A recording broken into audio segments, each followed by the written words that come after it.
Hello everybody, good afternoon. It's nice to see you again. Some of you we know from the last years in the fascism course. So today we have this amazing seminar that is called Inside the Extremist Narratives.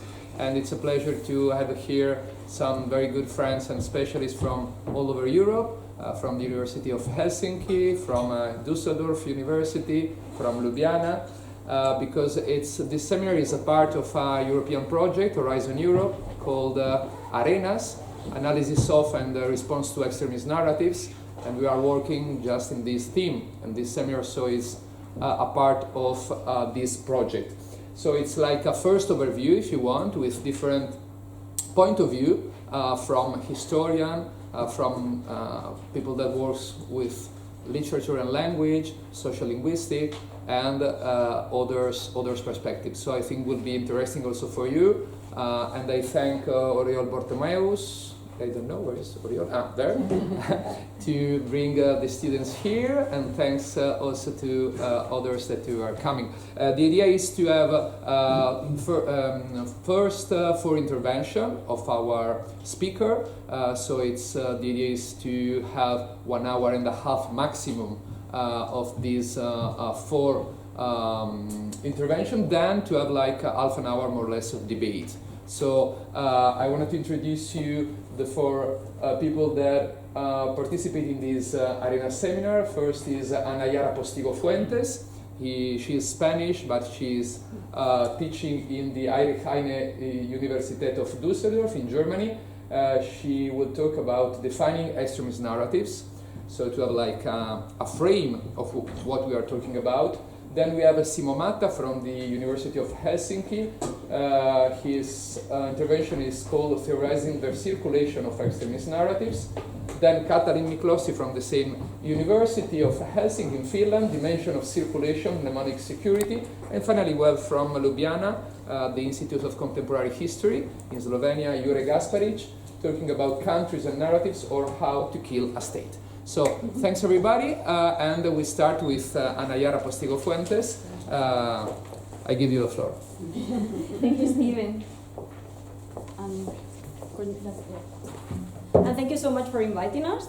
It is a great pleasure to be doing a small introduction on what we understand and what we are understanding so far under extremist narratives. So as Steven explained, I am from the University of Düsseldorf. I'm currently working there, but I am from Malaga originally, and I am a postdoc in this project. This is my email, so if feel free to email me if you find interesting that I can send you some literature, or if you have any doubt or any idea, because I believe that probably you're gonna start thinking, and with your bachelor studies and the debate, maybe you can send us some ideas that we can use as a propos.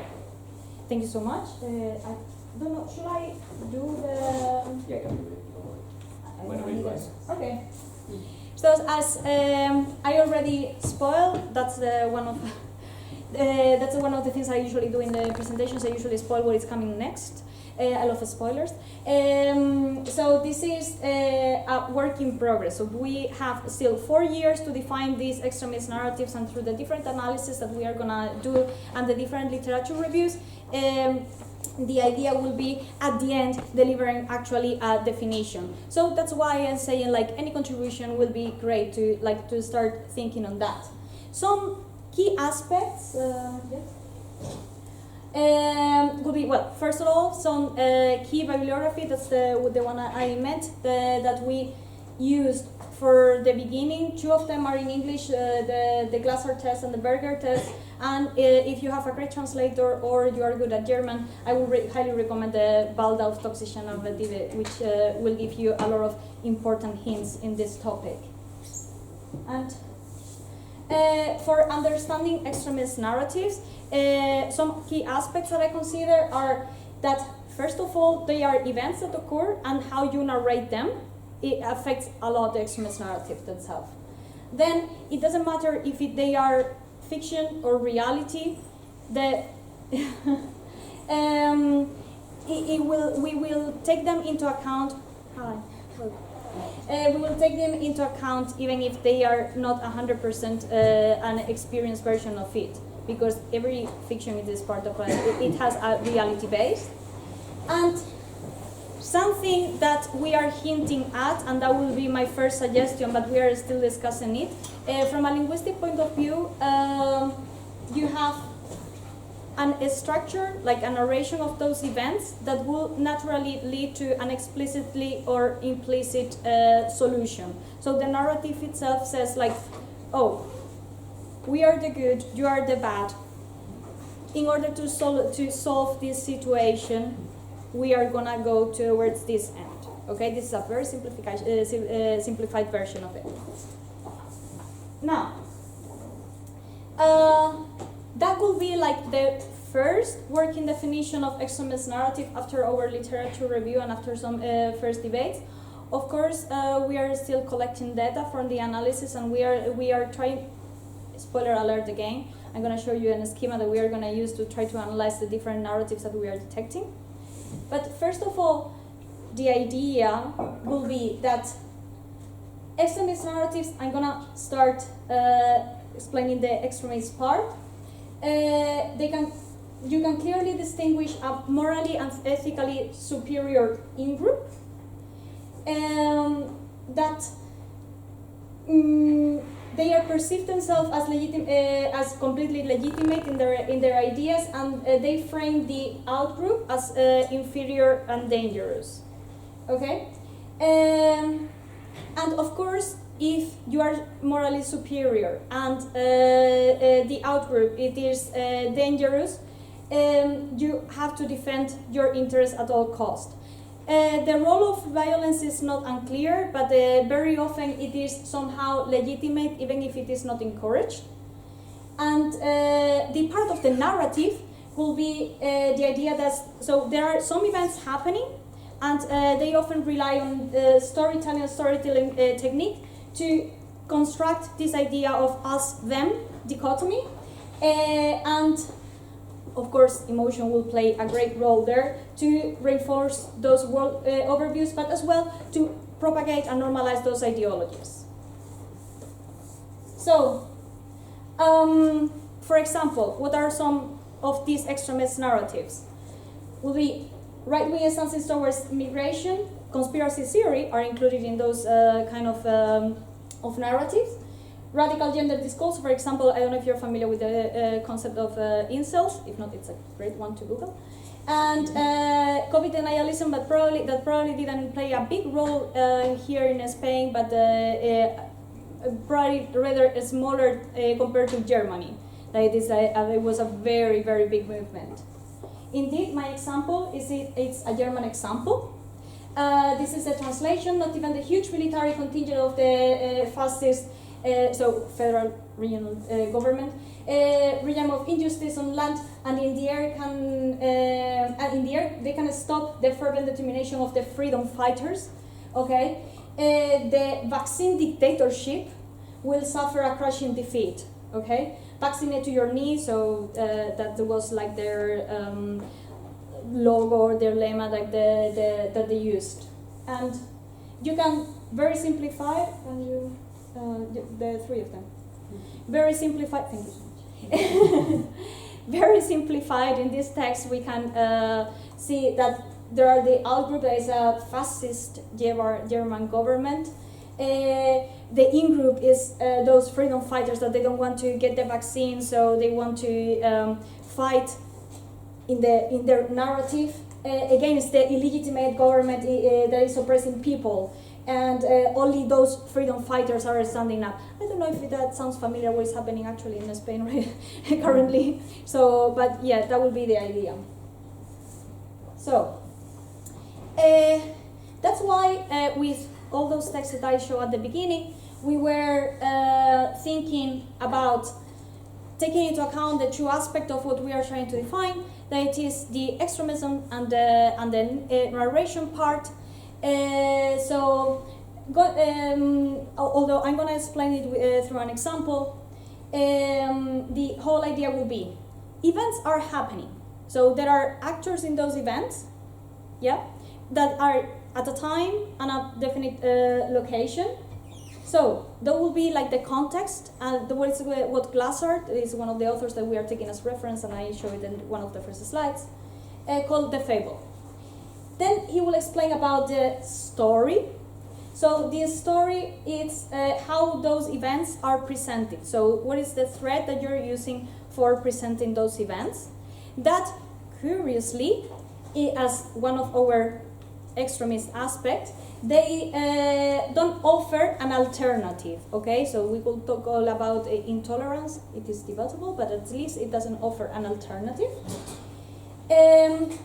Of course, those that are telling that the story is the in-group, I don't know if you remember, but we talked about already the superiority morality of the in-group, that are explaining why the out-group is so dangerous, and therefore there is no alternative in that narration, okay? And the text, as part of the linguistic field, it is particularly interesting, that part. It is the verbal multimodal presentation of the story. Okay, we are going to see an example. But that could include or not hate speech. We are still determining what are the linguistic aspects that could be included in this kind of text. For sure, we can still see. Thank you.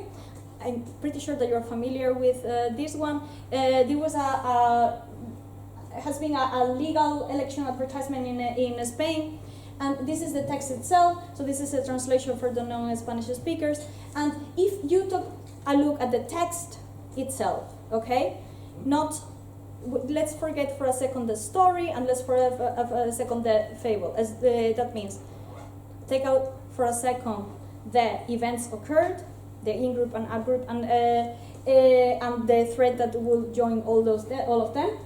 There are already really interesting linguistic aspects here. So there are visual aspects. So, for example, the idea of using symbols for representing what we are going to define afterwards as out-group, and they are throwing it literally to the bin.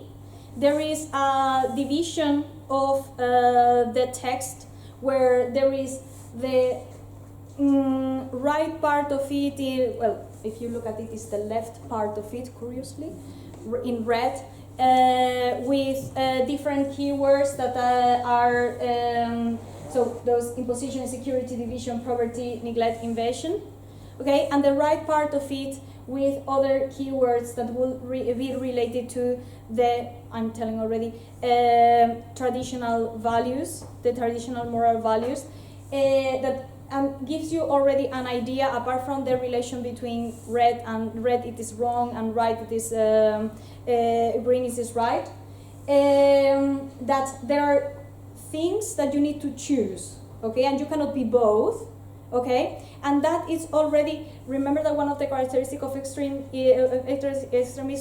was that there is no alternative. So if you need to choose, that is already a false dichotomy, yeah? Good. Now, thank you. This presentation, by the way, thank you so much, Sergi, because he helped me a lot to put the example together. This already in that image, we will see and suspect what were the in-groups and out-groups expressed in this narrative. This, by the way, spoiler alert, it is a meta-narrative of a situation in Spain that we will call it the anti-Spain. Okay, so it is, the in-group are people that will consider that they have the traditional moral values, and those are the right values. If you choose other ones, then you are part of the out-group, okay, and therefore you are dangerous. We are the morally superior party, okay? Now, there was a series of events occurring in Spain, and the important part is not just the events themselves, but how they relate with each other to tell a story that will determine the in-group and out-group, okay, and offer the solution of that narrative. So in this case, I selected, as you can remember, the famous Lona has many different stories behind, because it accompanies many different symbols, and therefore they include many different events. One of the ones that will summarize this is the social communist government formed by personalized represents a direct attack upon our society and moral values. Okay, that will be the core of it. I chose an example of a story, only in the gender issue, but I don't want to exclude the other important stories that are told in that particular advertisement. But for the matter of time, we will not go through all of them. But there were like those comments. It is in Vox, we are not going to allow our children to learn about gender ideology. Of course, I wrote it in English for the non-Spanish speakers present here. But I included the reference, and this other one about the issues of gay that have gone from homosexual relationship being prohibited, persecuted, even punished, and now, that's the point, to be more or less tolerated and accepted quite naturally, and now they are being promoted, and next thing is that they are compulsory. And that is against, it is not implicitly said, but it is against our traditional moral values. Therefore, they are part of the outgroup, and we are, with this story, okay, the events are the passing of a law and certain events about the pride, and those are the events. How I tell you the story is they used to be tolerated, okay, and now this time, yeah. And now it is kind of like promoted, okay? The other one, they pass a law, and then we are not going, they pass a law about sexual education, and it is, and how you tell the story, it is an ideological law. So you are going to learn about gender ideology, okay? So how they tell the story, it is very important. Now, yeah, thank you. Oh, I thought I included the other example, but it's okay. So, can we put that on? Thank you. So that will be like a summary of an example of our schema. And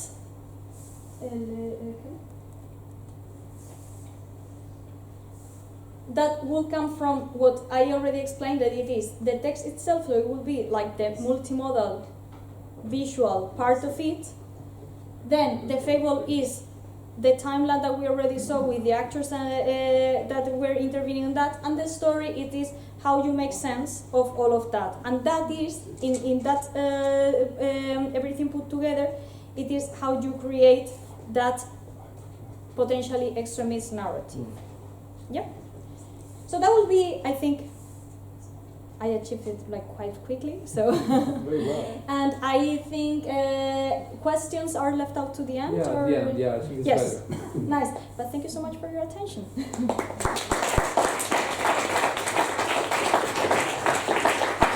Okay, thank you, Anayara. We continue with Simon Matta about theorizing the circulation of extremist narratives. Thank Simon? you, Stephen. It's up to you.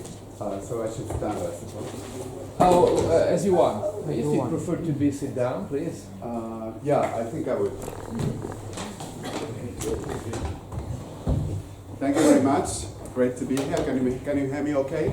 You enough at it? So this talk is based on the idea that circulation is really a fundamental feature of life. So for example, water circulates between oceans, lakes and rivers, clouds and rain, comes back to the rivers, heat circulates between oceans and continents, nutrients circulates between soil, animals, plants. When plants and animals die, the nutrients go back to the soil, and then they are again used by plants and animals. So the whole universe is actually based on circulatory cycles of destruction, decomposition and renewal. Ideas circulate as well, and this is what I'm going to talk about today. People, of course, always constantly come up with new ideas, but at the same time these ideas always contain elements of previous ideas, some of which have been circulating for thousands of years. Narratives are a perfect example, and Anna just explained us what narratives are. The basic structure of narratives has remained the same for time immemorial. So there's something, someone knows something that does something to somebody else or something else, and this action, this series of events, has consequences. So this is a very much simplified version of what Anna just said. They have a starting point, they have an end, narratives namely.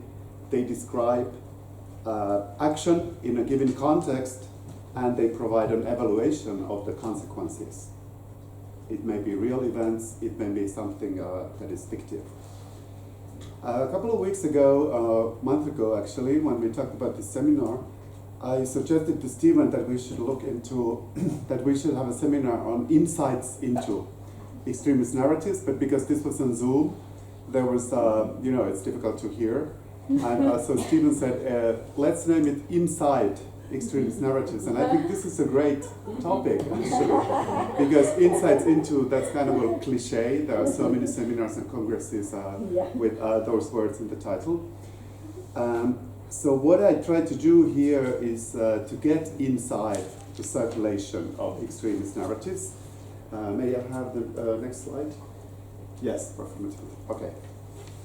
So I will be referring to three main concepts here, and the first one of them is performativity. Maybe some of you have heard about it.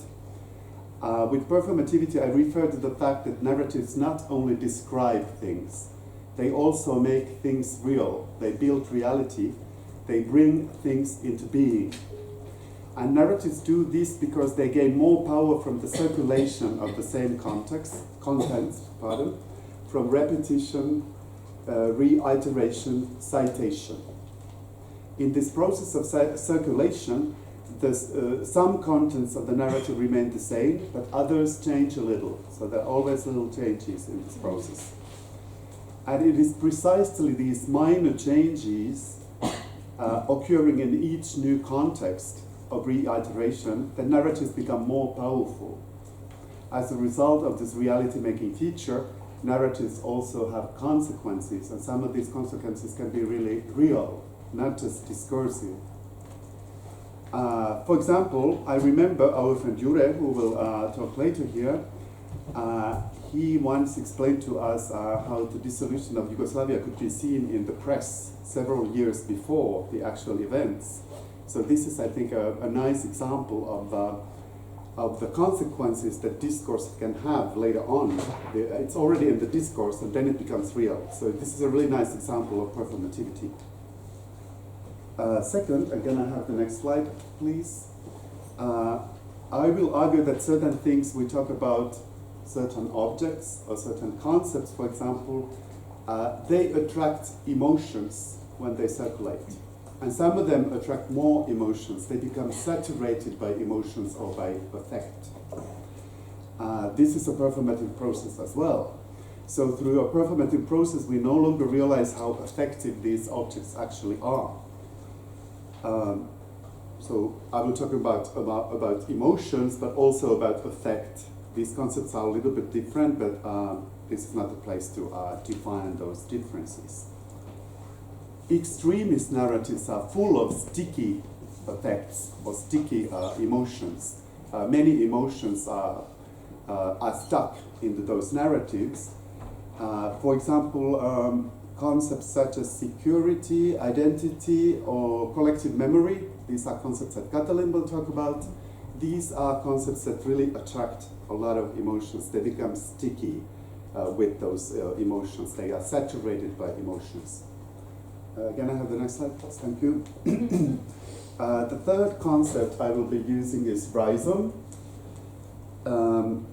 This is a concept that is borrowed from botany. So here, for example, you have turmeric, curcuma, and here you have couchgrass, grama in Spanish, in Catalan also, I think chiandon in French.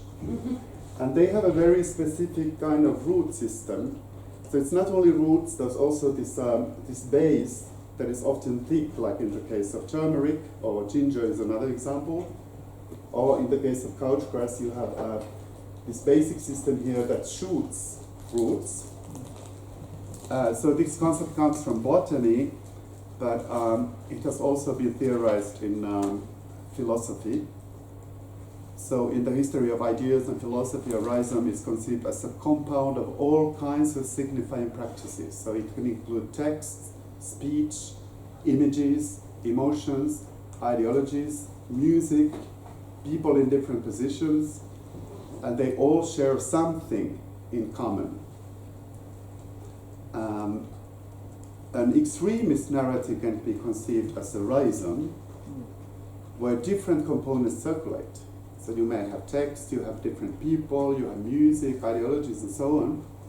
And if you cut part of it, if you cut, for example, part of the, as they have done here in turmeric, it's still, the basic structure is still there and it can still grow. Or if those of you, like I, for example, have a garden and I hate this plant because it's really bad, it's a weed. When you cut it, part of the root system always stays in the soil and it grows back again. So, extremist narrative. That's a very good metaphor of that. I think this is what Stephen actually explains in Extrema Derecha 2.1, is the far right 2.0, when he explains that how the new extreme right reinvents itself. There are new components, but something always remains the same. I hope I'm right in this interpretation. Okay. Performativity. Can I have the next slide, please? And the next one. So the traditional view of performativity is attributed to the British philosopher G.L. Austin. He argued that certain utterances or statements not only describe but also change reality. So there's a classic example, for example, I pronounce you husband and wife, said by a priest, or I shall name this ship Titanic, a famous person who baptizes a ship. In continental philosophy and later on in British and American cultural studies, performativity became something different, highlighting the fact that all statements and utterances are actually performative, even those that describe things and name things, because they give certain people or certain things specific attributes. In fact, such statements gain the power from the fact that they circulate. They are repeated, they are reiterated, they are cited over and over again. Can I have the next slide, please? So repetition, this we go back on Earth from theory here. In the current media environment, the power of reiteration or repetition, as you may have noticed, is widely acknowledged in the general wisdom and also in research in various areas. For example, here we have a quote from Ivan Osnos, who wrote in the New Yorker last year about some Trumpist journalists. And he says, I quote, "Repetition, as every cheerleader and every dictator learns, trains the neural networks and to make some thoughts more durable than others." Then he cites the professor of rhetoric, Jennifer Merciega at the University of Texas, who said, the more we hear something, the more sticky it becomes. If we see something a lot, then it feels true.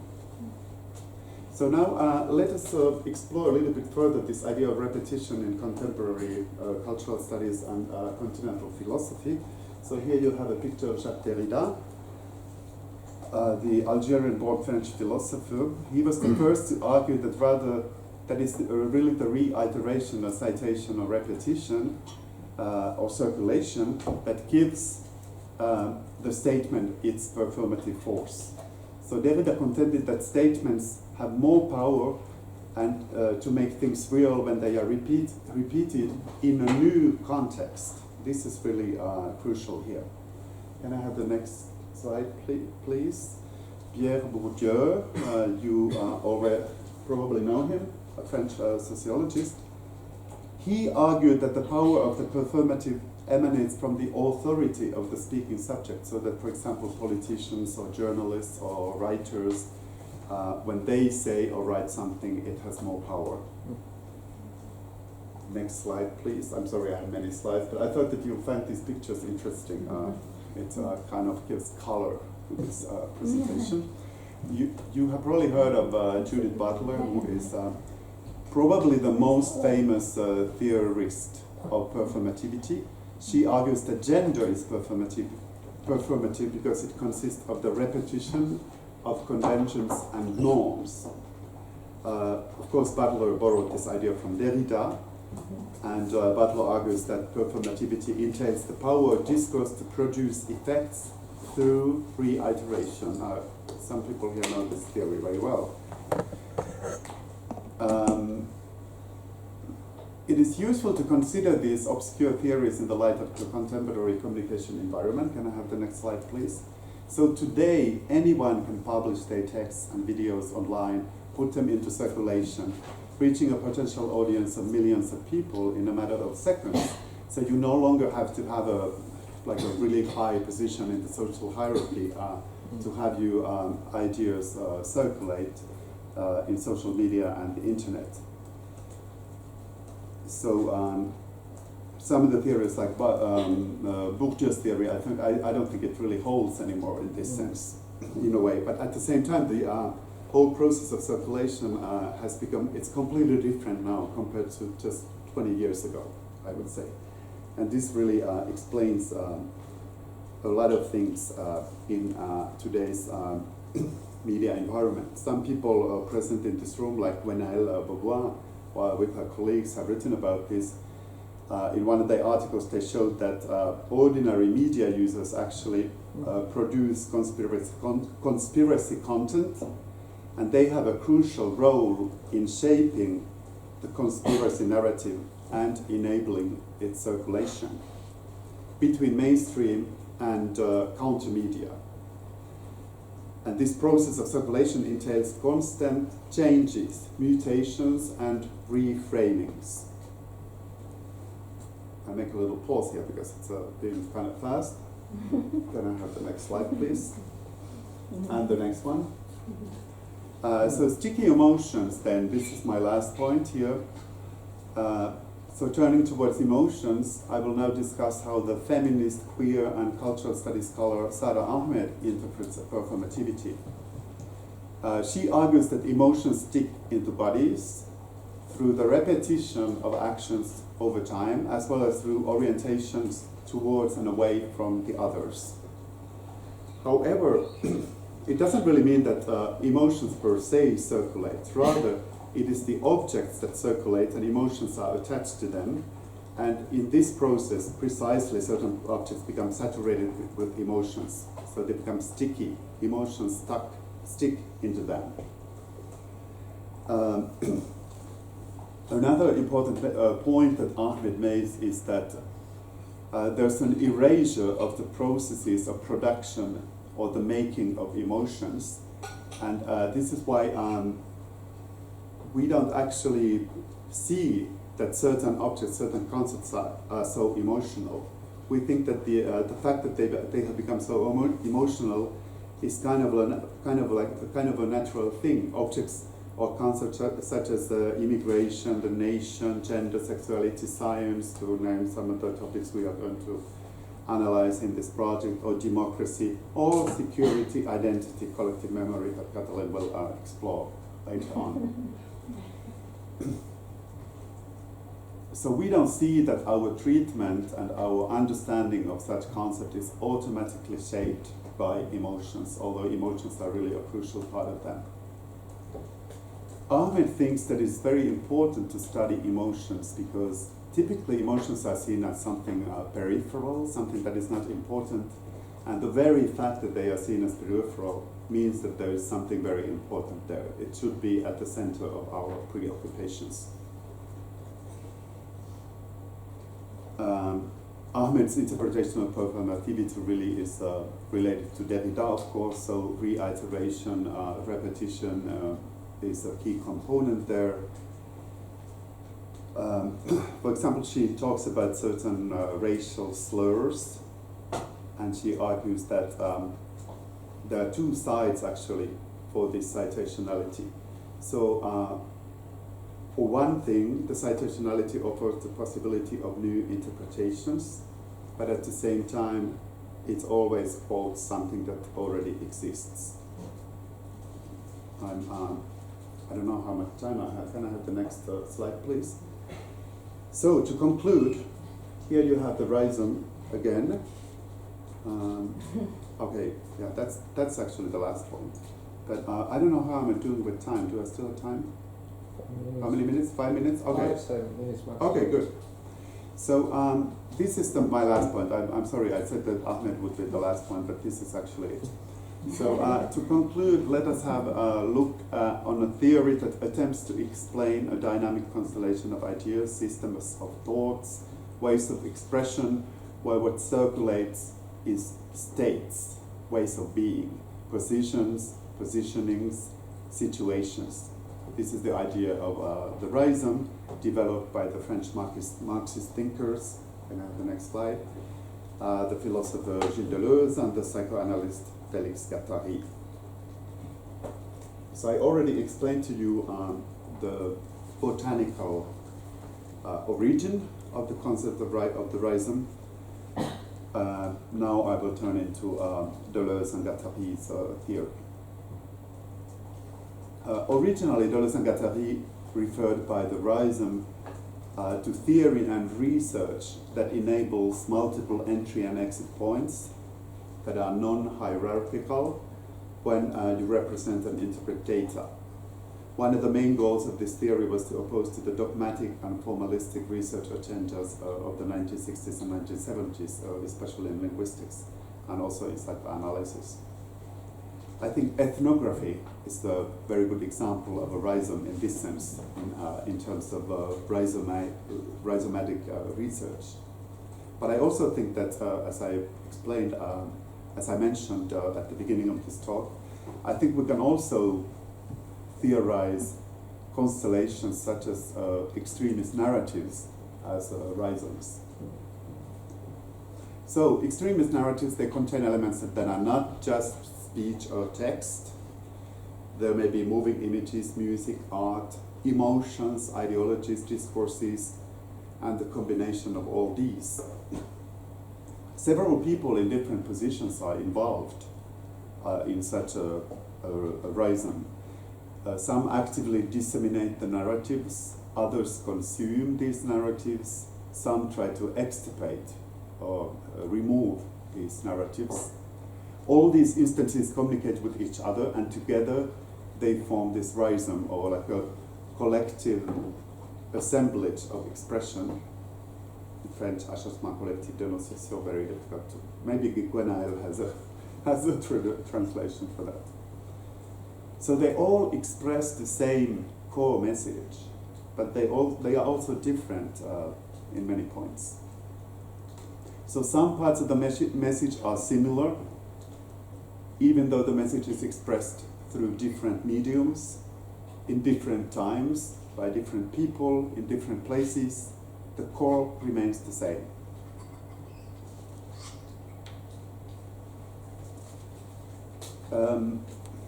I think I have one more slide. Yeah, thank you.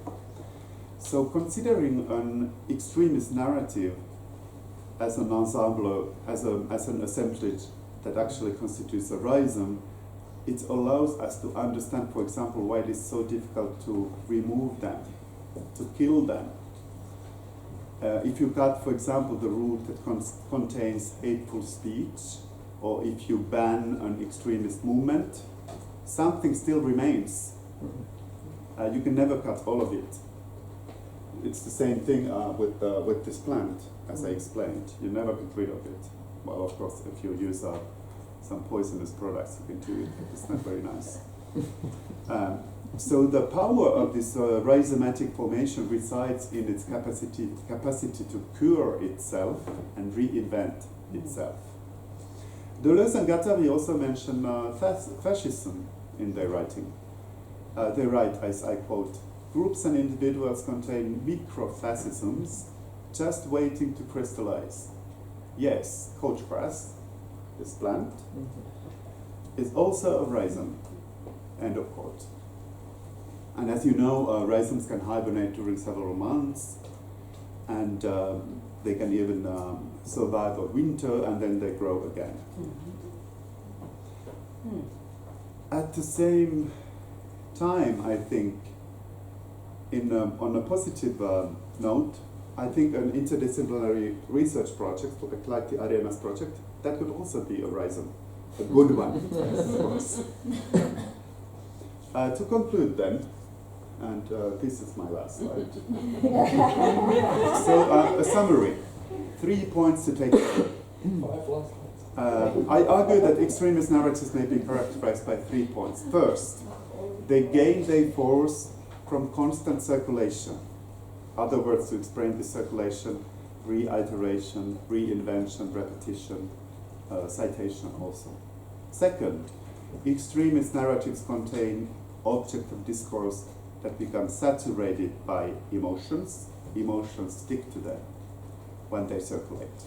And third, extremist narratives form rhizomic structures where many elements circulate, including speech, text, image, sound, music, people, and so on, as well as different diachronic and geographic layers, and they have an influence on different spheres of life, not just politics. And it's because of this composite nature that it's so difficult to get rid of them. Thank you very much for your attention.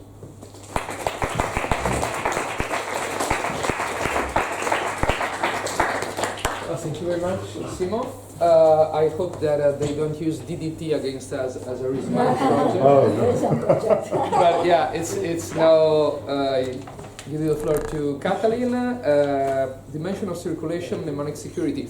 Only 1 second. If someone needs a certificate of attendance of the seminar, you can at the end put your name and your email here. Okay. Okay. Thanks. Okay, thanks. First of all, I'm really stunned that you still have classes on Friday afternoon. It couldn't be happening in Helsinki. Now, mnemonic security, I will talk about circulation. Circulation, the dimension of circulation, the mechanism of circulation, and mnemonic security. Now, what on earth is mnemonic security?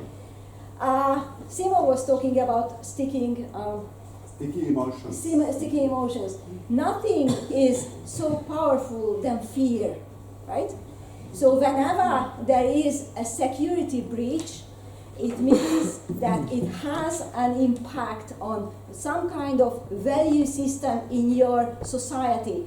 Either the integrity of the state, either the integrity of the political decision makers, or it is, as Anna Yara said, a real threat or an imagined that created by the political decision makers that think their power is threatened, and they create a kind of security situation, right?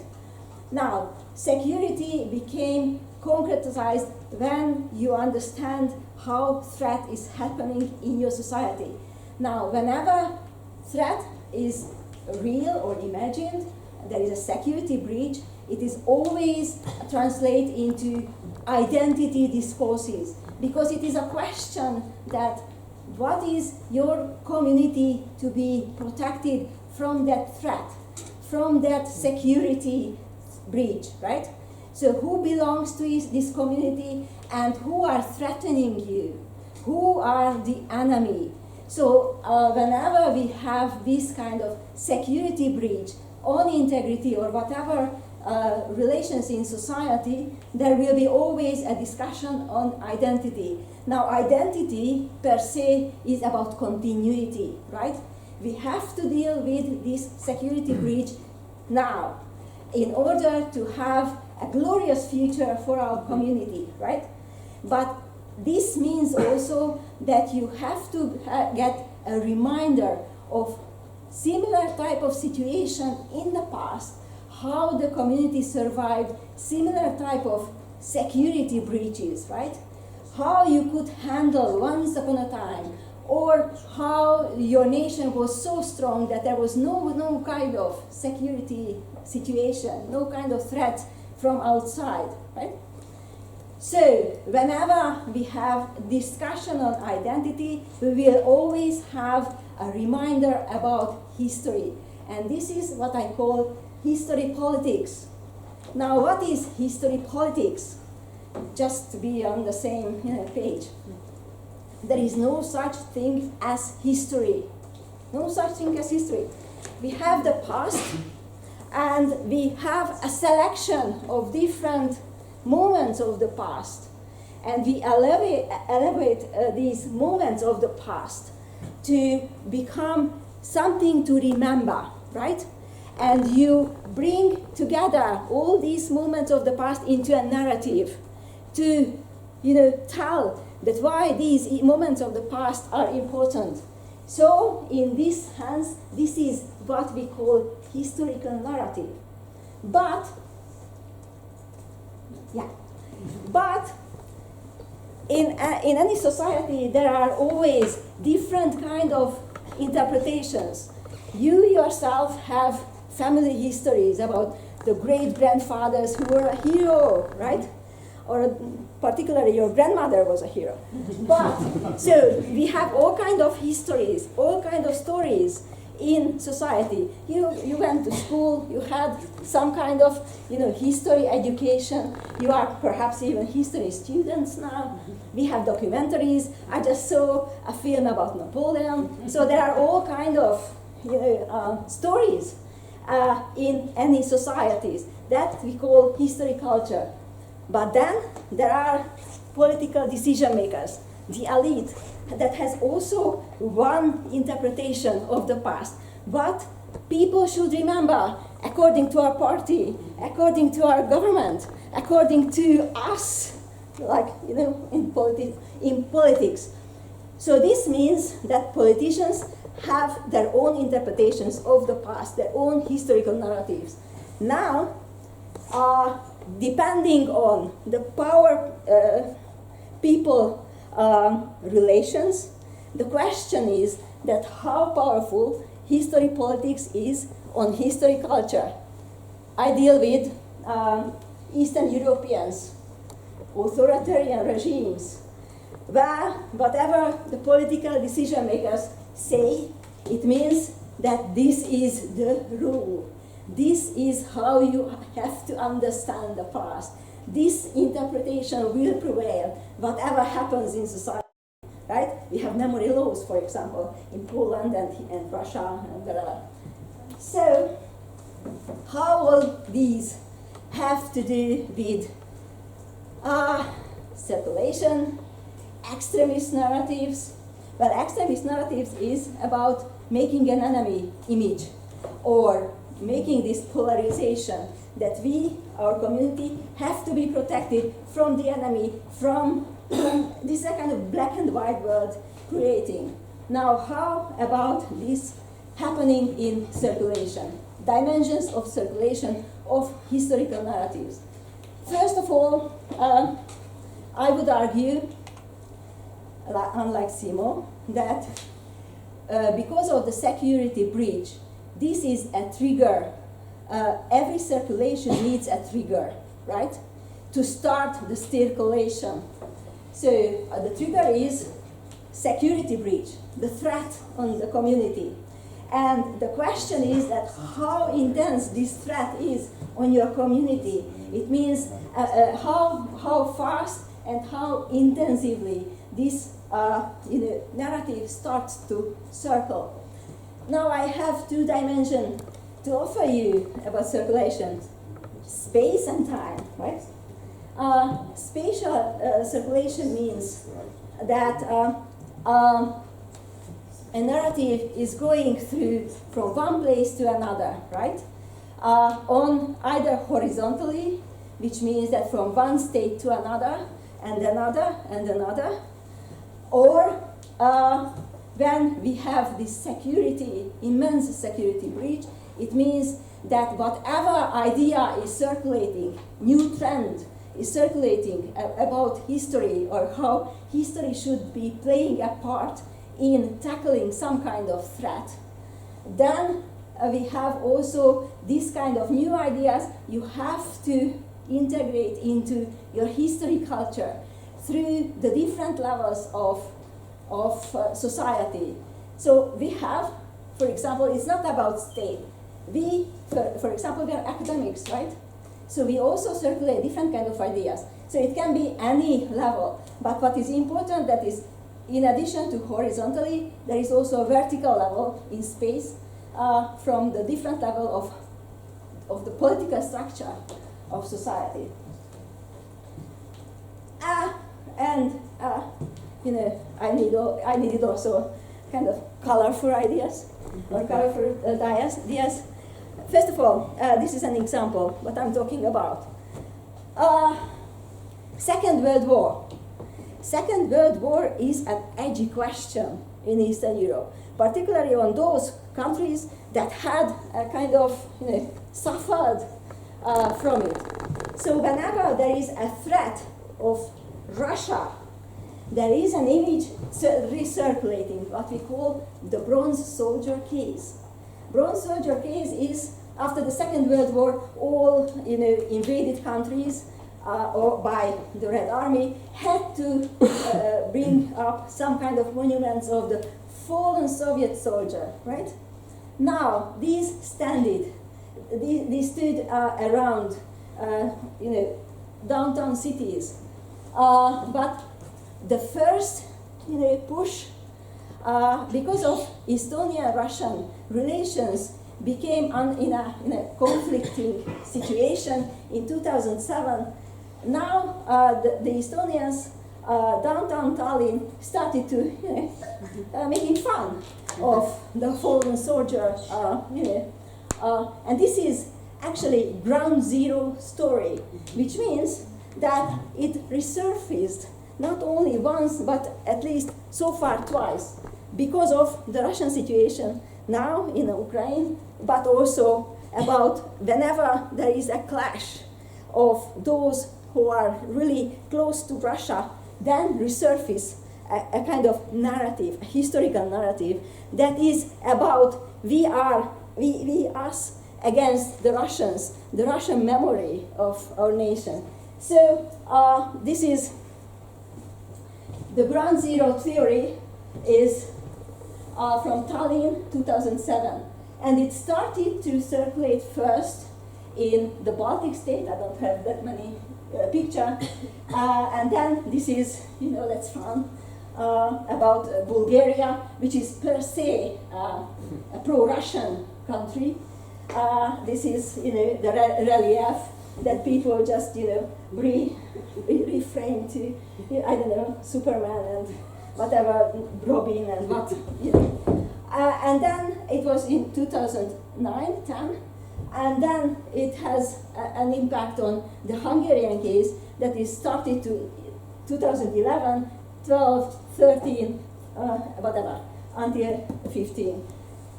So there is this first circulation of a strong historical narrative saving our nation against the threatening Russian situation. And then after the Ukrainian war, we had another circulation. This time, another circulation. In 2020, there is a blast in Prague. The Russian agents blow up a warehouse. So Marshal, who is it? Anyway, Konev, yes, Marshal Konev, who liberated Czechoslovakia in the Second World War, he had to go.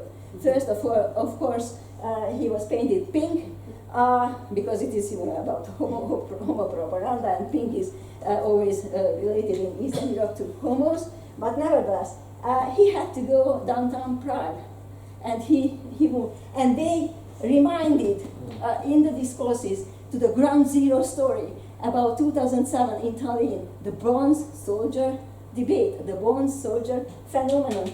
And now of course, all these happening once again in the Baltics. The last one is from this spring in in Latvia, Riga, where they painted with the Ukrainian flag colors the same monument. So there is this kind of spatial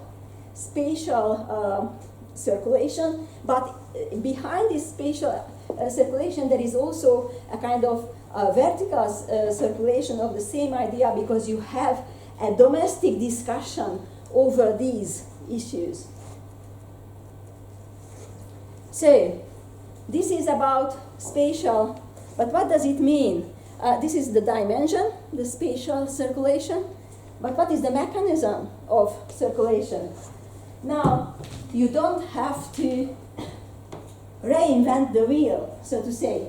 So there are certain kind of narratives in security situation that you just take on, and perhaps the most modification is that you translate them, these narratives, into your own language, but that's all. So you select certain kind of narratives. For example, this is a shared trauma that can have an important saying to every country in the region, right? So you don't have to modify these kind of narratives. And of course, universal stories about gender, abortion, how you defend, or how you don't want abortion, or for example, science, the anti-vax movement that was just going through the whole lot of countries and whole lot of different levels of these countries. But then there are also certain kind of narratives that need a good and a very thorough domestication, and this is interpretation. So there are selection, that is you just take the medicine and you circulate it domestically, or you need a good interpretation. Generally it is about nation. Last, horizon, in addition to spatial circulation, there is also temporal circulation. So on one hand, we have the rhythm of national days, right? Stephen told me that you have November 12. 6? December 6. December 6. November 12. October. October. Sorry. Okay, that's it. Such a historian I am. Say October 12 and December 6. And in addition, you have also in Catalonia September 11. Right. So, what is the idea here? Whenever I have a security breach, it means that whoever the politicians are, they start to use this rhythm that comes every year. Every year on the same day, you remember a certain moment of history, but you refill this moment in the current situation. So you reinterpret every year a bit, or the same issue, particularly if you are threatened as a nation, right? So this is one thing that lives in time, in today. Whenever National Day is, there is always a political, attachment to it, a political narrative to it. But because of the security situation, as I said, you remember the glorious periods of your nation when you could tackle a certain security problem because you had strong politicians, or they were more capable than today, or whatever, or you had really strong nations that nobody dared to threaten. So there is this kind of temporal and last temporal circulation. And you remember that whenever we discuss historical narratives, it happens at the same time on the spatial level and the temporal level. And it means on one hand that in spatial level you arrive, an idea arrives to your country, but you digest through the temporal circulation into your bloodstream, I mean historical bloodstream. So I will end here and give the floor to my fair colleague.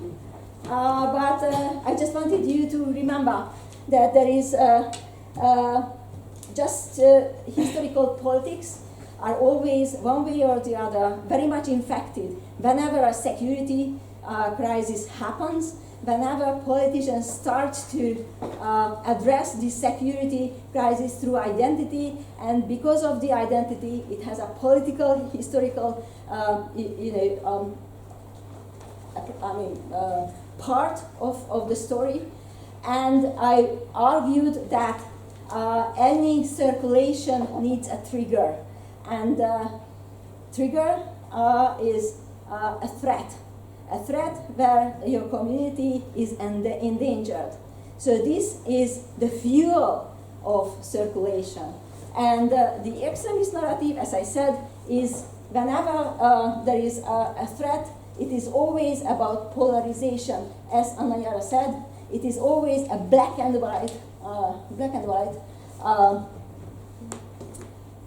word, where you don't have any kind of other options than protect yourself against the other, right? So this is the making an extreme per se, an extreme narrative, an extreme phenomenon, extreme image of the other, right? Okay, that's it.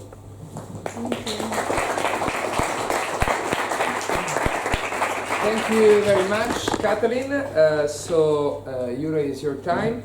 Countries and Narratives, or How to Kill a State, could be a title of the program of Javier Milei. No? How to Kill this State, in that case. It's up to you.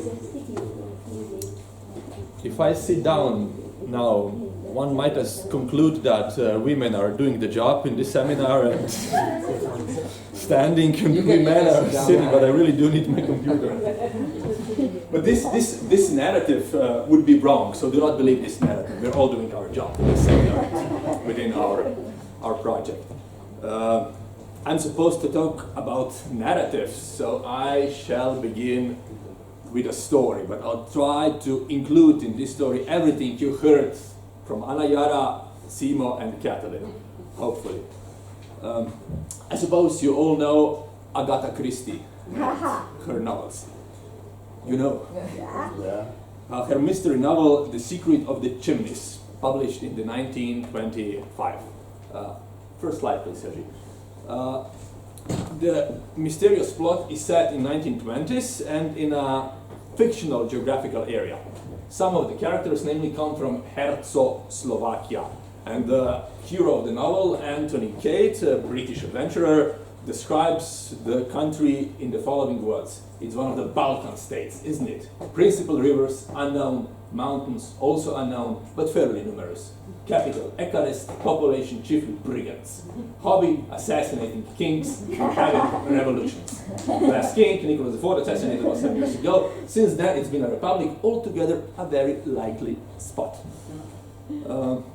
Agatha Christie's novels were, of course, very popular, even then, in 1920s, and they are still today. I think she still is the author with the most translations in the history of mankind. But nevertheless, these images contained in her novels reflected only the image of the Balkans already established in the Western Europe. The Balkans were wild Europe, place of constant violence. These are now quotations from the newspapers from the early 20th century. So, as we say, stereotype of wild tribes emerged that was reflected also in the historiography, also in the scholarly historiography, decades and decades later, in the history textbooks. Especially, for example, during the wars after the 1990s, after the collapse of the socialist Yugoslavia. In the wake of this, many books appeared that based on the thesis that stronger democratization in the late 1980s in the socialist Yugoslavia, after an epoch in the socialist freezer, mind the words, evoked primitive nationalisms that were since ever there in the Balkans. And these primitive nationalisms, of course, divided the common state. You might know Romanian historian Maria Todorova. She convincingly analyzed this representation in her book Imagining the Balkans. She called all this narrative Balkanism. So it's the place of violence where nobody wants to go nor to live. Why could this be interesting also for us and for our purposes? If you ask me, for several reasons. Next slide, please, Sergi. This is now a short summary of everything said earlier today. First of all, because the image of wild Balkans is supported by stories about wild tribes. Then, of course, because it reduces very complex political, economic, national, religious situation to very simple black and white narrative. Everything is wild there. And an important feature of this narrative is that it emphasizes only violence. Everything else is left out. So, narrative creative is narrow. Narrative is something narrow, if you ask me. Comes from the word. Here we come to narrative fallacy, that our understanding is often limited to only one narrative. And this narrative could be action motivating, can have legitimizing function in the politics. This is why this is so important for us, especially if this narrative is later on repeated everywhere, in the literature, in the history school textbooks, so it becomes the dominant perspective or biases, you know. So there, elsewhere in the world, there is very bad people who kill themselves because they are chiefly brigands, undereducated, maybe of other religions. In this narrative, the other religion, the Muslim religion in Bosnia and Herzegovina, was often pointed out. And this bias, of course, evokes negative emotions, and these emotions divide group, as Anaya described, into in-groups and out-groups, and stereotypes are formed about certain regions, certain countries, based upon all these elements. Simplified version. And why is this, let's go to the next step, important for us? Well, because it really happened at the beginning of the 20th century.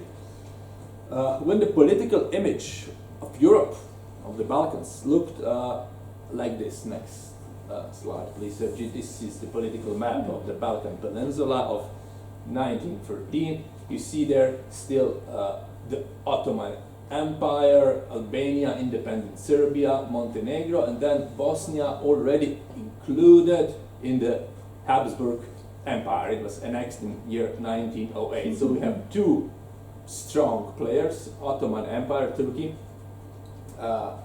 weaker and weaker empire, and Habsburg Empire, Austro-Hungary, also weaker and weaker empire, but still very, very big, and some small countries established, namely in the second half of the 19th century after the Berlin Congress, or early 20th century. I come from Ljubljana, from Slovenia, so I'll focus on the Slovenian population. There was no Slovenia back then, but there was Slovenian nation, Slovenian population. The Slovenians lived northern of Bosnia, where they still live now in the Republic of Slovenia. Slovenia was Slovene population was also lived in the Habsburg monarchy, and Habsburg monarchy in the year 1914 existed for almost 600, now even more than 600 years, and still weaker and weaker, although weaker and weaker, still appeared eternal. In the last 2 centuries, Austrians, as you know, lost many wars, also in Spain, also against Prussia, but still the Habsburg Empire appeared eternal. But what happened then in 1914. In Bosnia and Herzegovina, as you know, the Austrian Archduke Francis Ferdinand was killed by the Serbs, and the First World War broke out. How did the Slovenes react? Well, many shouted, "Let's hang those Serbs," and many proudly went, of course, to war against Serbia. Our empire is under attack. Habsburg Empire. And some other time, this statement could have been classified as extreme. Let's hang one population. But in 1914, it was mainstream. The war broke out. The Serbs killed our Archduke. Of course, we should hang them. But only 4 years later, the war ended. And what happened? The eternal Habsburg Empire dissolved, and a new state, Kingdom of Serbs, Croats, and Slovenes, later named Kingdom of Yugoslavia, was created. Oops, so we encounter a certain problem here. I mean, our homeland, eternal homeland, disappeared. Now we are part of a new state.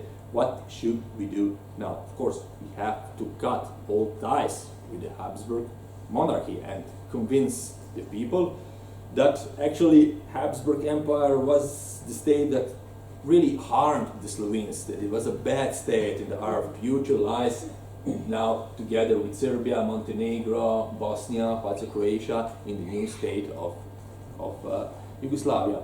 Well, that was quite a challenge because at the beginning of the 19th century there was no Slovenian nation, there were no Slovenes.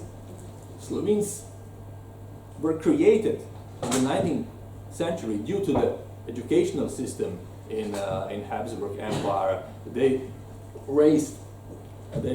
formed themselves as a nation in the 19th century, and at the end of the 19th century they were more or less established nation with all the societal infrastructure. So the state where they were born was suddenly something that had to be described as something unwanted, something bad. Of course, that wasn't easy.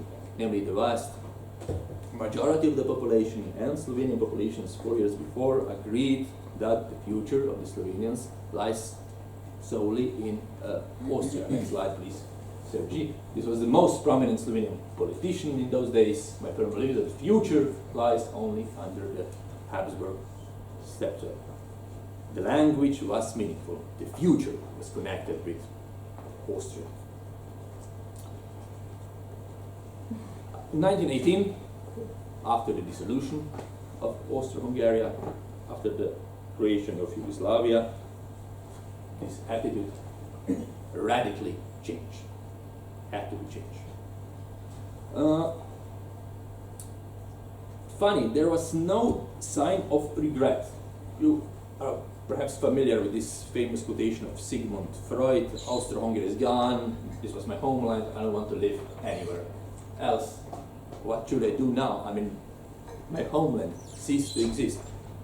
Feeling of loss, he interpreted afterwards, was very, very strong. There was no sense of loss present in the Slovenian territory.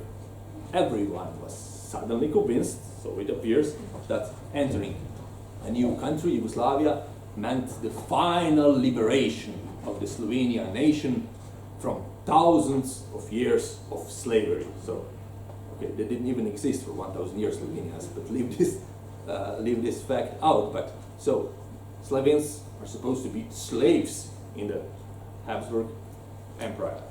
Regardless of political background, all Slovenian politicians portrayed the late Austro-Hungary as a prison of nations. Völkerkerker in German. It was a buzzword. It was a country in which Germans and also Hungarians, to a certain part, tried to forcibly assimilate all small nations, especially Slavic nations. And this point of view was established everywhere, also in the historiography, in school history books, in history for everyday use, everywhere, and it lasted until the 1980s, up until very, very recent times. Prison of nations. When I was very, very young, I remember that, hey, late Habsburg Empire was prison of nations. So a point of view that would have been totally extreme in 1914 was suddenly mainstream for almost 60, 70, 80 years. Next slide, please, Sergi. I'll go through these quotations now quite quickly because we are running late. I have examples of multiple narratives, but more or less all of them are connected with black and yellow darkness, because the Habsburg Empire flag was black and yellow darkness, prison of nations, and other buzzwords connected with persuasive narratives emerged and were imprinted again and again and again. Narrative was recycled at every opportunity, at every anniversary. We lived badly, they, Germans, to a certain extent, Hungarians, oppressed us. The banner, the keynote was simple: prison of nations, connected with everything else. And it was short, it was of course lasting. Remember, America first, and other bands. 2 words, but very, very effective, connected with huge narrative. And this narrative, of course, as said, prevailed. Nothing changed. Next slide, please. Nothing changed in the 1930s after the dictatorship, after the rise of the Nazism. Remember Josef Radetzky Marsh, famous novels, Habsburg Meet. Some wanted to re-establish Austro-Hungary, but not in Yugoslavia. That kind of thing never happened. You have here an example of one narrative that even the horses, the police horses, were wild animals that could behave as a good police horses. But in the mid-80s, during the period of the dissolution of Yugoslavia, this image began to change. Politicians had not evoked that, of course, but historians began thinking otherwise. I mean, this was an important issue, reinventing Central Europe, and the image began to change in the 1980s. And decade later, or even later, the image changed to such extent that today, for example, in Slovenia, Habsburg Empire isn't prison of nations anymore. What happened then after first of Yugoslavia, that was forcibly killed immediately in 1918, ceased to exist in 1945 after the Second World War? Well, the Austro-Hungarian prison of nations was followed by prison of capitalists and hegemonists. The narrative was recycled. It was precisely the same. And similar thing happened also to socialist Yugoslavia. After 1991, after the socialist Yugoslavia ceased to exist, it was also a communist prison of nations. Next slide, please, Sergi. What do I have? Yeah, we conclude with a thought of my good friend Janis Svirn. Everything good about that people, everything bad about that countries.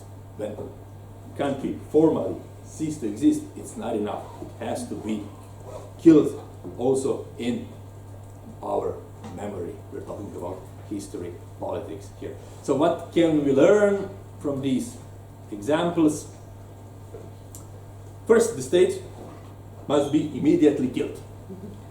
But when the position about it is no longer politically relevant, as in the case of Habsburg Empire, the image can be changed. We can change now our image on Habsburg Empire into black, white, however we want. But not before. If the narrative is still politically relevant, then changing it could be dangerous, because this certain narrative is a political weapon, as in the case of Yugoslavia.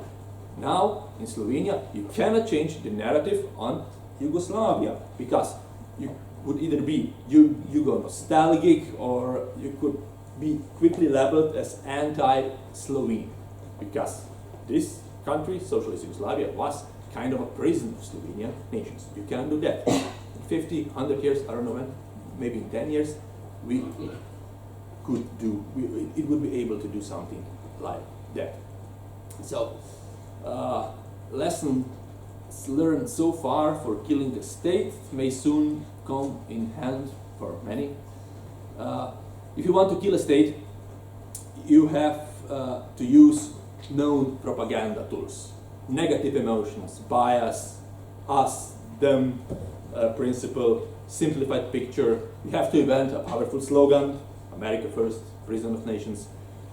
I forgot to tell, you have to use framing, so how a certain topic is framed steers a message towards certain narrative. You know the example about the cigarettes. Cigarettes were in 1920s torches of freedom when women began to smoke. Now they are cancer sticks. So the same thing. If you want to sell them, they're torches of freedom. If you want to prevent them, they're cancer sticks. But we're talking about the cigarettes.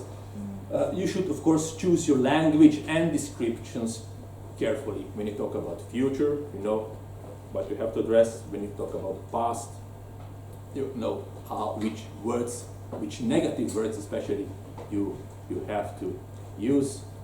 I don't have it on the slide, I think, anymore, but I have an excellent example from very recent history. Newt Gingrich, you remember the American politician, Speaker of the House in 1990, gave new Republican members of Congress a sheet with words, specially chosen words, with which to attack colleagues, for example. Pathetic, traitor, failure. It was back then, 30 years ago, a small affair in the American politics, because they knew they have scientific proof for that. Such carefully chosen negative words had a very powerful effect. Thank you very much.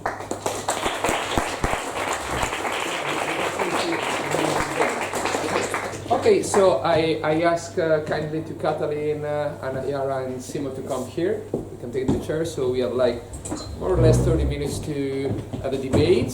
Thank you for respect really the 15-20 minutes. So, and now it's up to you guys. If you want to ask something, if you have some questions, some consideration about the theme of extremist narratives, or something that our colleague they try to explain. So, Come on. yeah, Alfonso, you have the first question. Yeah. Thank you for your presentations. I really like listening to you. I noticed that Simo mentioned the circulation of narratives on social media, and that Anna also showed us a screenshot from Twitter, and that got me thinking of a book that was recently published by a Korean philosopher, Byul-Chul Han, called The Crisis of Narration. And very briefly he argues that that we are living in a crisis of narration, and that the flood of information we see every day and on social media is killing the spirit of the story. And I would like to ask you your opinion about if the flood of information is making it harder to articulate a clear story, to connect all the events in a clear way, and if that flood of information nowadays on social media is incompatible with that clear sense of story, and if that strengthens the extremist narratives. Do you want to start? Me. Okay. It was to Simo. Yeah. Okay, well, I will start. For you. I will start You then. wanna we ask for more question, or you wanna No, answer let's now? go. Okay, please. Yeah, let's go. Well, I thank you. Excellent question, and thank you for this suggestion for further reading. I think social media, especially in very recent years, the amount of written text has diminished. The amount of written text that people consume has diminished. Texts have become shorter. Images are more important. Moving images are more important. It doesn't mean that narratives are no longer told, that narratives no longer circulate. They circulate in a different way, and I think this is a challenge for us as researchers. Also, because the medium is so different, the media consumption practices are so different, You, the young people, you consume media in a very different way. For me, for example, it's sometimes very difficult to understand it, and yet it is very important to understand it, so it's a challenge for us. So narratives don't die, but there was something at the end of your question, something very important that I forgot, that I didn't answer. I mentioned that it's harder to articulate a clear story. Yeah. So I don't think so. I mean, it depends on how you define the narrative. Within certain understandings of the narrative, yes, certainly. But the way I understand the narrative, no. They can still be. They can be even clearer today. Yeah. Exactly. But now I let my dear colleagues to continue. I just wanted to add that actually this is the other way around, that the narrative became so simplified that it's sending a very clear-cut message. And the problem is not even that this kind of narrative, but it is happening in different bubbles. So spatiality is important, that where these kind of narratives are circulating. So these are, and this is helping to polarize the society, because it is happening in different, very comfy type of bubbles, that everybody is the same opinion, and this is getting stronger and stronger, this extremist thinking that the other bubbles are wrong. So I think this is more. Once upon a time, as Yura said, that cigarette was, freedom, and then this is, demise. But I think this is exactly what is happening about social media. That once upon a time, this was about democracy, right? Creation, new information from below.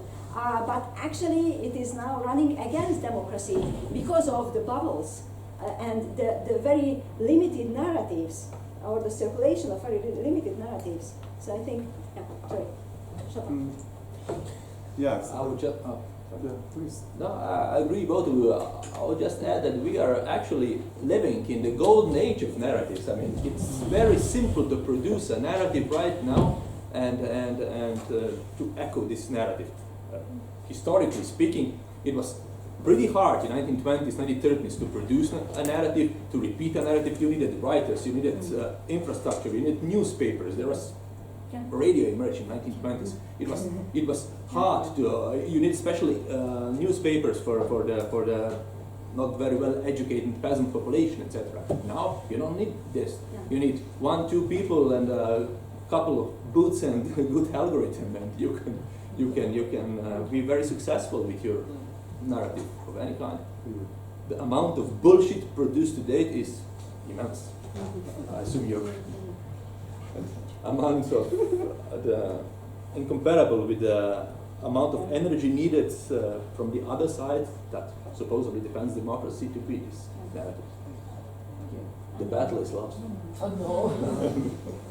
I just wanted to make a quick point going from what you are saying, because I kind of read something like from the same philosopher, and I agree with everything that you're saying. I just think that he makes a difference between the type of narrative that was created when those times before social media and the types of narratives that we could call bullshit, that is more like short, anyone without preparation or like without background research can just create it and it will just go everywhere. So I think he's making a difference, and he explains in the book, which is hard now to explain, but he refers to a type of narrative that he also makes a point and says that there was the truth or the lie, but today we don't have that differentiation. So Exactly. I just wanted to say that bullshit is depending where you sit, right? For some, it is true, right? The ultimate, very important, valuable information, and the other for the others is bullshit. And this is the problem, that we have post-truths, right? Exactly. So who is creating the real story that everybody should believe, and that's the problem. Yeah, thank you very much for that comment. It's very important. I think the human being is a narrating animal. And that's one point that you explained, the philosopher said. I think what has changed is, one of the things that have changed is that narratives are perhaps more implicit today. They are perhaps on the surface, the observer may think that they are not as skillfully created because they don't contain all the elements, they are not as complex. But they are still narratives and people understand them. There's a lot of implicitness there. And this is also a challenge for research. And I think implicit messages, implicit narratives, when it's not said aloud, when it allows different interpretations, these can actually be very powerful and in such a context also very dangerous. It was actually one of our challenges in the project is that to see the narratives, we have to go through the gate of like the text that we are analyzing, the events that we are analyzing, and how people are talking about it.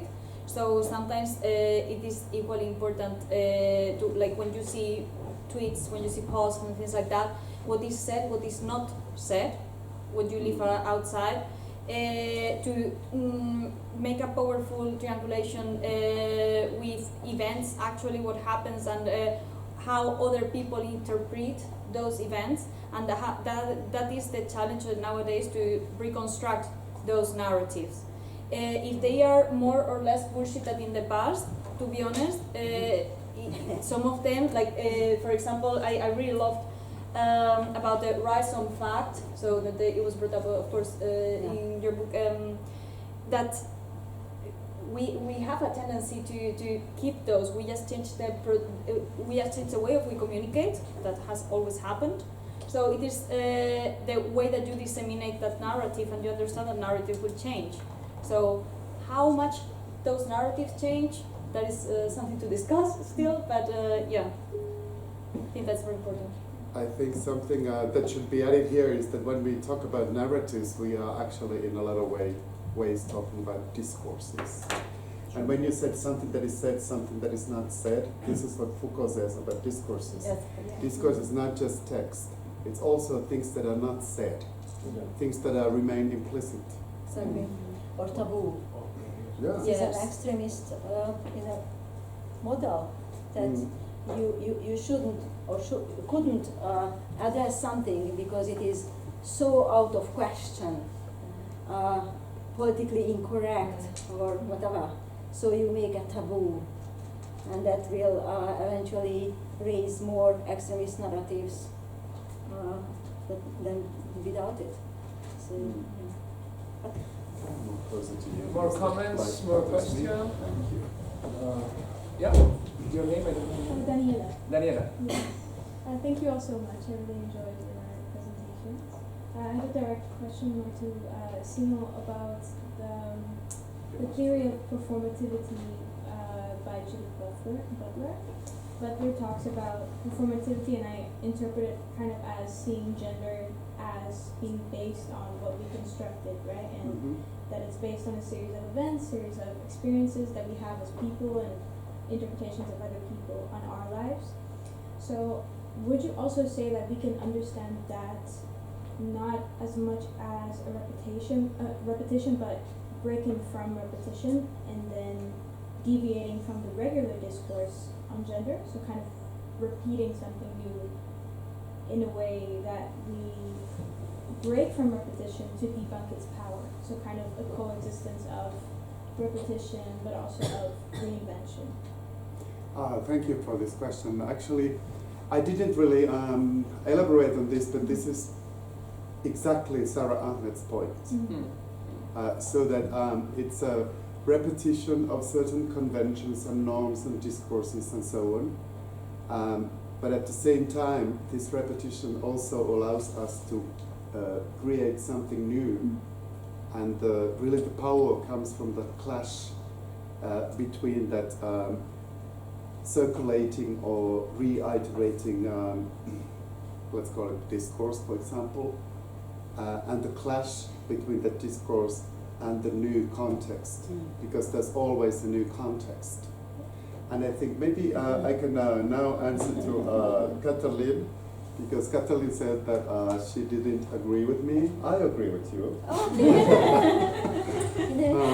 I think we just look Women into, prevail. yeah, actually. I think we look into this phenomenon or these phenomena from a different perspective. You talked about the trigger. Yeah. I think the trigger is related to this clash, this breaking force, as Derrida said. Yes.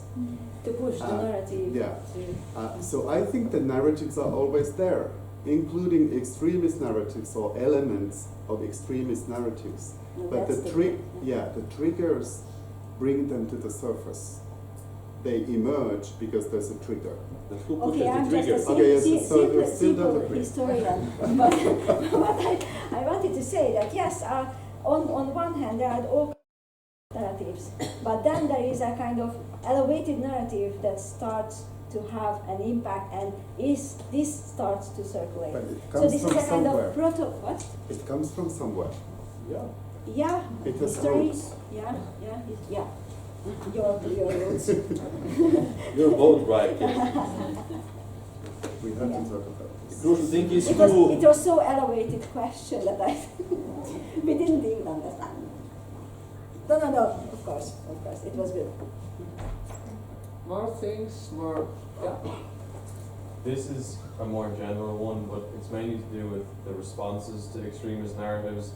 What is the best course for the future for, it's kind of an obvious question, but should it be more from the perspective of insulating our institutions and our systems and structures, or should there be more of a focus on like an antithetical formulation of a kind of counter narrative? I think in 2000. Yeah, we come back in 2027 when we finish the European project, we can give you an answer maybe. But no, it's a very, I think, crucial point, Yeah. and thank you for the question. Who wants to try to answer? My point is very defeatist, as already said. I won't try to answer. Well, maybe I can start. I was thinking about this during your presentation, I think, Jure. There are people, for example, within this project that work on counter-narratives and counter-discourses, and this has been a very big topic in research on hate speech, for example. Not just analyze the hate speech, what it is, why it is there, also try to find solutions. And I was thinking maybe a counter-narrative is not the good approach, actually. I mean, not the only approach, because there's kind of like a dichotomy, narrative, counter-narrative. Yeah. Maybe it would be better to promote critical thinking, Yeah. so that people would, this is something you said, but using different words, Yeah, so that I mean, you see things from different perspectives. You try to teach people to widen their horizons. But I also said, when is this possible? This is not always possible. We have just talked about emotions. Now, Yeah. I mean, if we agree on that extremist narratives are rooted in emotions, how you, what that got to do with critical thinking? And this is the problem today, actually, because taking an oppositional stand, it is not about a rational, not necessarily a rational decision, but it is coming from much deeper, going through a much deeper scale of all kind of emotions. So this is the problem today. For example, just a very simplified example. I teach Eastern European history, and I had a course on Black Sea, and I had international students in the classroom. And there was a question, of course, about Ukraine and the war. And there was a guy, a Russian guy, who started to claim that we see it wrong. And of course, you give critical thinking, you give a floor for this guy, but in the end, he lost it in a sense. There was no argumentation, but actually, just, we are threatened by you. And what you do with trolls. So this is a question that critical thinking takes us just as far. So Okay. I think Yeah. because this is about emotions. I disagree with you. I don't think we have the same idea about critical thinking. I think critical thinking also involves being aware of the affective and emotional content of what we think. It's not only looking from different perspectives, it's also asking questions such as, How do you feel? Why do you think so? Yeah. And why do you know it? Okay, so this is a kind of new invention that we didn't have in Nazi Germany, right? No, From 1933 until 1945, we invented critical, how critical thinking could have, helped Nazi Germany to overcome extremism. Well, I don't mean that critical thinking would be, the solution for everything, but I think we have to do something. Yeah. I mean, what would you do? Well, everything in my power, but I don't think Yeah. I don't. Perhaps it is about age. That I am not so Anayara, what would you optimist. do, Anayara? Christina, I think she was before me. No, go ahead, go ahead. Come on, Christina, you can go ahead. So I did that, don't worry. What about something more extreme? I mean, you were talking about security, and you were all mentioning in and out groups. So, how I see it, it's also a very embodied meta narrative that we need a group to survive. Yeah. What if we start deconstructing this meta narrative and we try not to perceive ourselves as in and out groups, but just one group? But if you have a security breach where there is an enemy threatening you, there is no no possibility to lose demarcation. You need to have a kind of community that you stand for. Do you? In a secure, for example, Ukraine. There is no. I understand with, yes, I critical understand thinking. with physical combat. All but kind of security breach, it can be as real as a war, even though that it is imagined, but it can be framed as a real threat, and then you have a problem with embracing everybody. So, I understand that I don't agree. okay. Don't agree. No, I very much agree with you. Clear and present danger is the only solution, if you ask me. Invasion by the Martians is the only solution. Sure. Lots of optimism. We have to come up with a narrative. There is someone out there in the universe Yeah. that will, within next 6 months, attack us. Yeah. We have to stand together. There's okay, yeah, sorry. No, I wanted to add, I don't have a solution for sure. We will see each other in 4 years, but I have some suspicions that it is so marked the way that those kind of narratives work, that I have the feeling that to create counter narratives you have to be creative and probably use the same kind of techniques. For example, I really like, and I'm playing a lot in my head with this idea that we just came out with 4 of us here about the trigger being a clash of the narrative, upcoming events, and so on. And I cannot anything but think about an example of humor in Spain. So we had humor machista, so the mainly kind of humor, so against women, particularly blonde women, and women that should belong to the kitchen.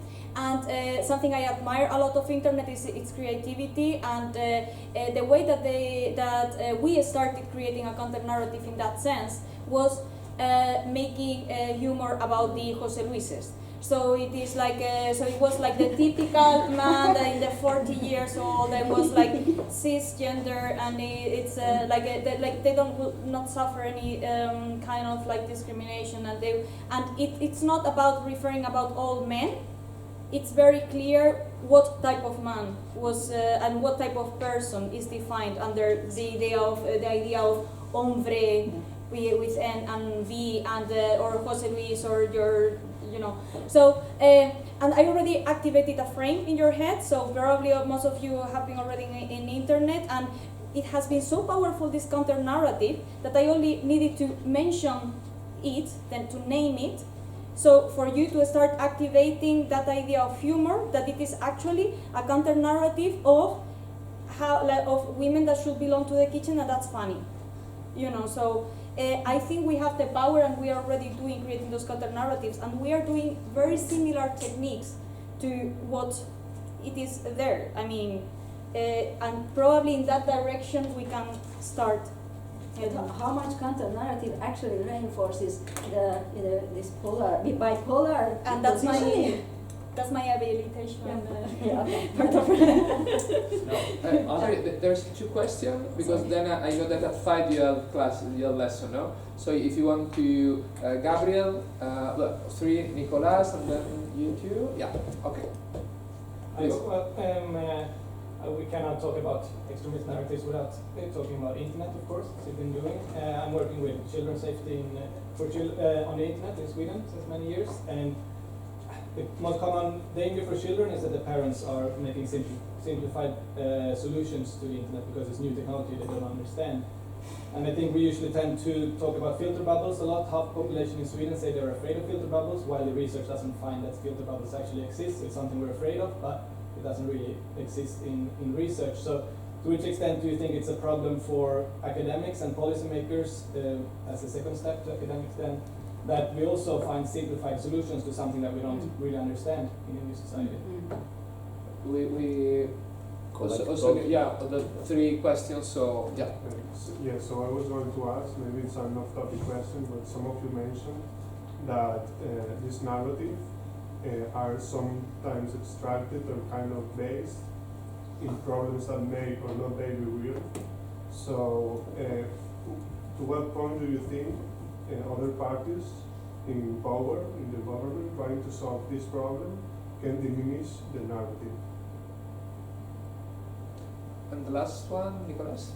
Okay, so thank you for the presentation. And talking about critical thinking that we were talking about that before. I was thinking that in that sense, like so many friends that buy so many conspiracy theories and extremist narrative, they see themselves like as critical thinkers, that they are going outside of the hegemonic position, and in that sense, I think that might be, I don't know, like I feel that might be problematic in a sense of what they comprehend about critical thinking.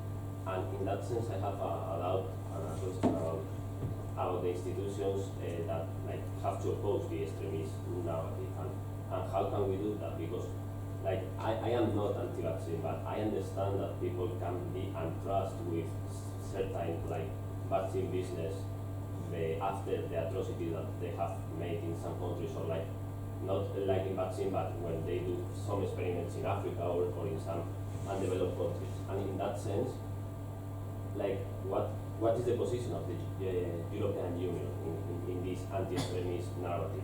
For example, like how can we measure what is an extremist? Like who has the moral right?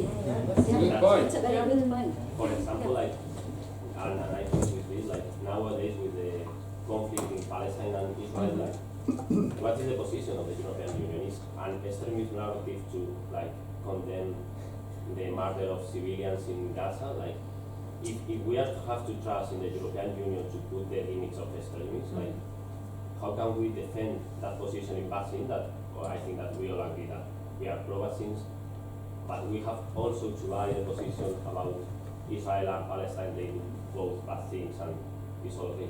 Yeah. Very good point. Thanks. So last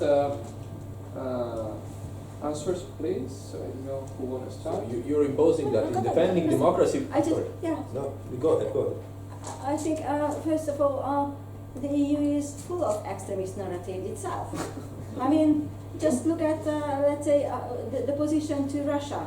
Russia is the arch enemy and the mother of all bad things, right? So we have extremist narrative on the official level. We just don't, address ourselves because we don't like to look at the mirror. But we, of course, the European Union, of course, fund these kind of projects to study extremist narrative. But yeah. Next. No, it was you that you wanted to. No. Yeah, but about the bubbles, I think the most problematic thing here is that the bubbles didn't have bridges between them, and they don't even want to have interactive, perhaps, I don't know what research you were, but all those social media bubbles that I studied, they are very much keeping to themselves, and they are very much thinking that they have the right opinion about the world, the right interpretation, and they loathe all those others who has different interpretations, and they don't even want to reach out to new knowledge because it is false per se. So this is I think the problem here, that and that's why I'm not so positive about it, because we are already in polarized world. Living in polarized world. We are in a trend that will take us for a while until something really happens, and then we start all over again. But I don't think that we have means to disrupt these trends, political trends. Well, interesting about the bubble relationship. Sometimes it is through hate. Yeah. So it is. Yes. There is no bridge, but just. Yeah, exactly. So there's what makes it more polarized even. I don't know if your question was in that direction, but that's an interesting point. If not, we can discuss it about it later if you want. Regarding the European Union position, of course, I think Katalin answered perfectly that that's why we are here. We have the following 4 years. What regards a part of the tasks that one of the teams have, the work package 2, it is actually to identify certain narratives and to start this idea of the definition of the extremist narrative is actually to identify certain factors, so in the future maybe kind of prognose where an extremist narrative may produce, or to start seeing the start from the beginning there. Now, how it brings every government, how they will apply that to their policies. That has to do a lot with the other question of responses to extremist narrative. And I guess after we finish those 4 years, maybe we can do a suggestion of policy making. I'm very aware from other European projects that they take it into account so they can create actual policies, how they affect it. And I think events like these are very important because it is starting disseminating these ideas, and at least will start being introduced that machinery that maybe in 4 years, 10 years time, we start seeing in actual policy making. Thank you. Very quickly, excellent questions. I do think we often give simple solutions. I totally agree. The title of this project is Analysis and Responses to Extremist Narratives. We are just starting. It's really good to have these discussions also with you guys. We try to understand. I don't know what we will come up with. We will probably not invent a major tool. Okay, good, very good. So we try to understand. This project is funded by the European Union. So we trust the European Union, they give us money. But it also shows that the European Union thinks that this is a big problem and we should study it more. I also have a friend who believes in conspiracy theories that I don't believe in. It's a big problem. It's very challenging for the friendship. I don't know what to do. So, but I think with research we can try to at least understand these things. Yeah, thank you very much for your debate and your question. Really fascinating. I just would like to add what to do, how to approach this problem. Yes, simple solutions do not exist often. But I would disagree. We showed also with our historical perspective, everything we encounter today is known. Every propaganda tools are now, since Sigmund Freud or his nephew who invented propaganda. I mean, we're not encountering anything new. Decision makers are doing this for centuries. Yeah. But right now, what happened right now in the past decades, well, some other are doing the same. So what should European Union do? Build on a huge narrative. If someone is criticizing the same European Union with a counter-narrative, maybe the counter-narratives of those who are opposing the European idea, the idea of democracy. I mean, if you ask me what we should do, we should really define certain narratives that are really legitimizing potentially dangerous behavior towards the European Union and counter them. We cannot counter anything. I mean, we cannot counter the narrative that Americans did not land on the moon. You may believe so, but I'm not affected. We are convinced that we are right. I don't know. I mean, you may believe that. Well, Neil Armstrong was just. thank you very much. Thank you very much there. to you that you're coming and this interesting question. I think that maybe in 4 years we can have a new seminar and let's see if word is better or not. After Millennium Builders, I don't think so, but let's get hope. If anybody wants a certificate, please come here and put your name and email. And thank you to Jure, to Simo, to Katalin, to Anayara, and to Sergi and Miguel Angel that helps me to organize this seminar. And thanks to you all. Thank you.